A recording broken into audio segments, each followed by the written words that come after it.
किसान प्रसार शिक्षा निदेशालय चौधरी श्रवण कुमार हिमाचल प्रदेश कृषि विश्वविद्यालय पालमपुर नवंबर 2023 माह के अब दूसरे पखवाड़े में किए जाने वाले कृषि एवं पशुपालन कार्य के बारे में किसानों को जानकारी या जागरूक कर रहा है, जिससे किसान अपनाकर अब इसका लाभ उठा सकते हैं। तो सबसे पहले हम बात करेंगे अपनी जो महत्वपूर्ण फसल है उसमें गेहूं के बारे में। प्रदेश में निचले जो सिंचित क्षेत्र हैं वहाँ गेहूं की HPW 155, BL 907, HS 507, HS 562, HPW 349, HPW 249, HPW 368, HPW 236, उन्नत PBW 550, HD 2380, HD 2967 व ऊंचे क्षेत्रों में सप्तधारा किस्मों की बुआई कर सकते हैं।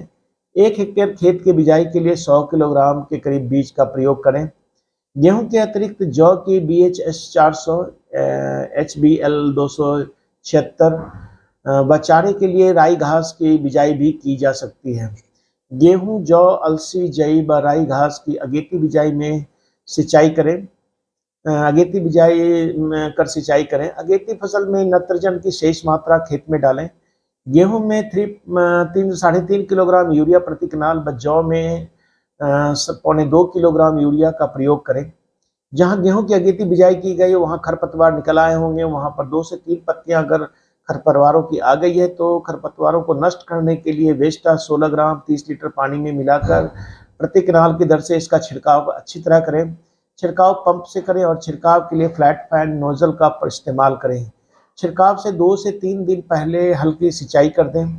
खरपतवार नाशी के छिड़काव से पूर्व खेत में पर्याप्त नमी होनी चाहिए, अन्यथा खरपतवार नाशी का असर नहीं होता है।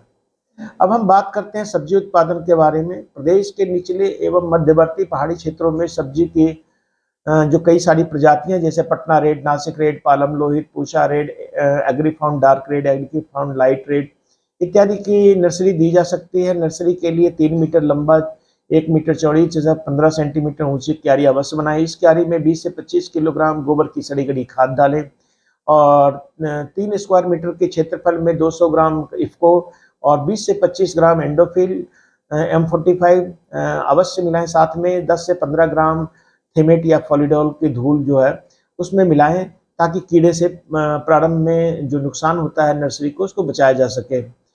प्याज के बीज को बिजाई करने से पहले इसे बेबिस्टीन 2.5 ग्राम प्रति किलोग्राम बीज की दर से उपचारित अवश्य करें। पंक्तियों में 5 सेंटीमीटर की दूरी पर बीज की पतली बिजाई करें। इन्हीं क्षेत्रों में लहसुन की सुधरी प्रजाति GHC1 एग्रीफाउंड पार्वती की बिजाई पंक्तियों में 20 सेंटीमीटर 10 सेंटीमीटर लाइनों में करें। बिजाई से पहले 200 से 250 क्विंटल गोबर की सड़ी गली खाद के अतिरिक्त 235 किलोग्राम इफ्को और 12-32-16 जिसको हम कहते हैं और 37 किलोग्राम मिरोटा पोटास प्रति हेक्टेयर खेतों में अंतिम जुताई के समय क्यारी बनाने से पहले डालें। निचले एवं मध्य पर्वतीय क्षेत्रों में जहां मटर की कई लगाई जाती है वहां पर पालम समूल, पंजाब 89, पालम प्रिया, आजाद P1, आजाद P2, 3 एवं GS 10 की बिजाई 45 से 60 सेंटीमीटर लाइन से लाइन की दूरी, 10 से 15 सेंटीमीटर पौधे से पौधे की दूरी रखते हुए बिजाई करें। बिजाई से पहले 200 क्विंटल गोबर की सड़ी गली खाद के अतिरिक्त 185 किलोग्राम 12-32-16 तथा जिसे मिश्रण खाद कहते हैं तथा 50 किलोग्राम मेरोटा पोटास प्रति हेक्टेयर खेतों में अवश्य डालें। इन्हीं क्षेत्रों में मूली, गाजर, शलगम इत्यादि में पौधों की छटाई करें जो आपने घनी बिजाई कर दी है तथा 7 से 10 सेंटीमीटर पौधे की दूरी बनाए रखें। फूल गोभी, बंद गोभी, ब्रोकली, चाइनीज सरसों इत्यादि जो नर्सरी आपने पिछले महीने दी है उसकी नर्सरी तैयार है तो उसे रोपाई कर दें। 45 से 60 सेंटीमीटर लाइन से लाइन की दूरी तथा 30 से 45 सेंटीमीटर पौधे की दूरी रखते हुए। गांठ गोभी, पालक, लेट्यूस, मेथी, धनिया, बाकला या फावा बीन आदि को भी लगाने या बोने का उचित समय है। इस समय रोपाई से पूर्व 200 से 250 क्विंटल गोबर की सड़ी गली खाद के अतिरिक्त 185 किलोग्राम इफ्को 12-32-16 जिसको कहते हैं और 30 से 40 किलोग्राम मेरोटा पोटाश प्रति हेक्टेयर खेतों में अंतिम जुताई से पहले मिला दें। इसके अतिरिक्त खेतों में लगी सभी प्रकार की सब्जियों में 10 दिन के अंतराल पर सिंचाई करें, फिर निराई गुड़ाई करें तथा आवश्यकता अनुसार नत्रजन उर्वरक यूरिया जो है 30 से 40 से 50 किलोग्राम प्रति हेक्टेयर खेतों में डालें। जो पॉली हाउस में सब्जी लगाते हैं उनके लिए हम कह सकते हैं कि पॉली हाउस में बेमौसमी सब्जी उत्पादन के लिए वही सब्जियां उपयुक्त होती है जिनकी बाजार में मांग अधिक हो, वे अच्छी कीमत पर बिक सकें। और इसके लिए टमाटर, शिमला मिर्च और खीरा, जो सीडलेस खीरा होता है, या चेरी टोमेटो जिसको के अलावा हरा धनिया, अगेती फूल गोभी, लेट्यूस आदि की खेती आर्थिक दृष्टिकोण से पॉली हाउस के अंदर लाभकारी होता है। पॉली हाउस में मुख्यतः उन सब्जियों की खेती करनी चाहिए जो प्रायः सब्जियों ऊंचाई में अधिक बढ़ती है, यानी जमीन पर उसका बढ़वार कम हो और जमीन पर कम स्थान घेरती है। फसलों का चुनाव क्षेत्र की ऊंचाई के आधार पर भिन्न हो सकता है। सब्जी की प्रजाति का चयन करते समय पॉली हाउस में उसकी उत्पादकता या रोग प्रतिरोधक क्षमता एवं गुणवत्ता एवं बाजार की मांग को ध्यान में रखना आवश्यक हो जाता है।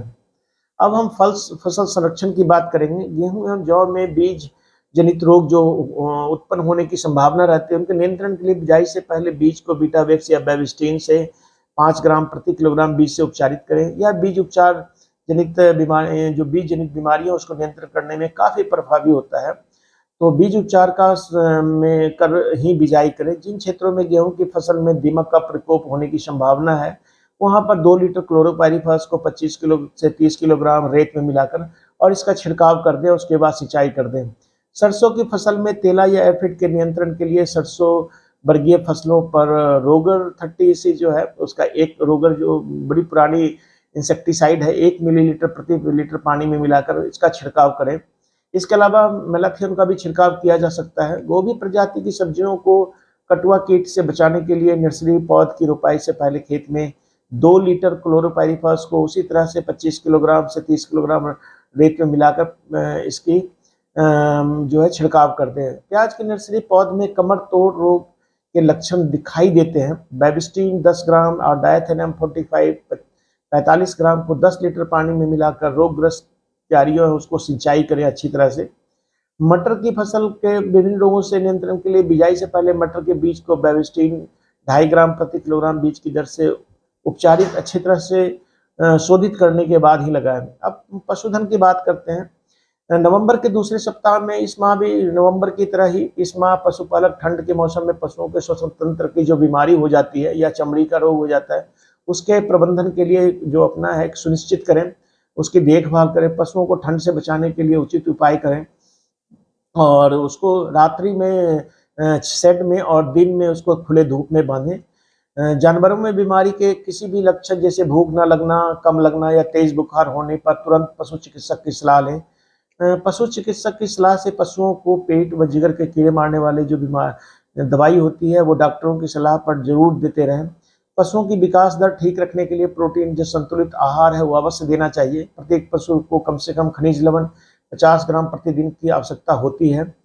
जो गर्भाधान में आने वाली जो गाय है और भैंसों है, उसमें अगर समय है तो उसमें, अगर समय आ गया है तो उसका टीका लगवाएं। पशुओं में यह जो गर्भाधान का अवस्था होता है, यह सुबह शाम निगरानी करना पड़ता है कि जब उनमें लक्षण दिखाई दे तभी डॉक्टर के पास या अपने नज़दीक के पशु जो डिस्पेंसरी है वहाँ पर ले जाएं। तालाब में खाने के लिए तैयार मछलियों को बेच दें। तालाब में उचित जल निकास और ताज़े ऑक्सीजन युक्त पानी का होना बहुत महत्वपूर्ण है, इसका ध्यान रखें।